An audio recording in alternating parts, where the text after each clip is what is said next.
بسم اللہ الرحمن الرحیم۔ پیارے بچوں السلام علیکم۔ پیارے بچوں آج ہم سبق نمبر 11 دیس ہمارا پاکستان کے خاص الفاظ لکھنا اور پڑھنا سیکھیں گے۔ تو آئیے شروع کرتے ہیں۔ سب سے پہلا جو لفظ ہے وہ ہے دیس۔ سب سے پہلے ہم لکھیں گے دال، پھر یہ اور سین دیس، یہ کے لگائیں گے 2 نقطے، دیس دال یہ اور یہ کے ساتھ جوڑا سین کو، دیس۔ دیس کے بعد ہم لکھیں گے قربان،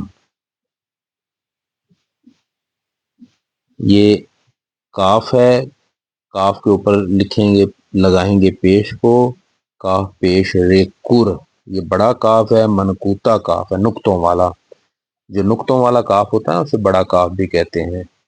کر، کاف کے اوپر پیش ہے اور آگے رے ہے، کر، کاف پیش رے کر، یہ بے الف با، قربا۔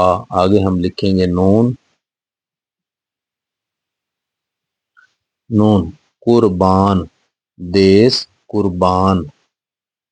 آگے ہم لکھیں گے ایمان، الف، الف کے نیچے زیر، الف زیر ای، الف زیر ای، یہ میم، یہ الف، ایما۔ آگے ہم لکھیں گے نون، ایمان، دیس قربان ایمان۔ اگلا جو لفظ ہے وہ ہے دھوم، یہ دیکھیں یہ دال ہے، یہ 2 چشمی ہے اور اس کے ساتھ جوڑا واو کو، دھو، ادھر پیش لگائیں گے دھو۔ آگے ہم لکھیں گے میم، دھوم۔ آج کا جو لاسٹ لفظ ہے وہ ہے پاکستان، یہ دیکھیں پے الف پا، پے کے 3 نقطے، یہ کاف، یہ جو کاف ہے نا اسے ہم کہتے ہیں چھوٹا کاف یا کش والا کاف، یہ جو لگی ہے یہ کش لگی ہے، ٹھیک ہے، یا پھر اسے آپ ڈنڈا کہہ لیں، کش کہہ لیں، اس کے اوپر نقطے نہیں ہوتے، اس لیے اس کاف کو غیر منقوطہ کاف بھی کہتے ہیں۔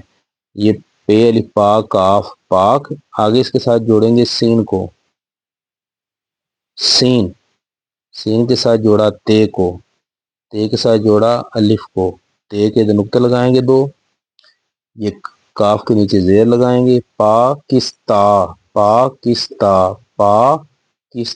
آگے جس طرح یہ نون لکھا ہوا ہے ویسے ادھر بھی نون لکھ دیں گے،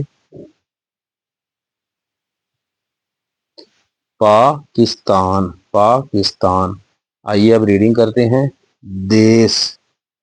دیس قربان ایمان دھوم پاکستان۔ تو پیارے بچوں آپ بھی ان الفاظ کو بار بار لکھیں اور پڑھیں تاکہ آپ کی اردو اچھی ہو جائے۔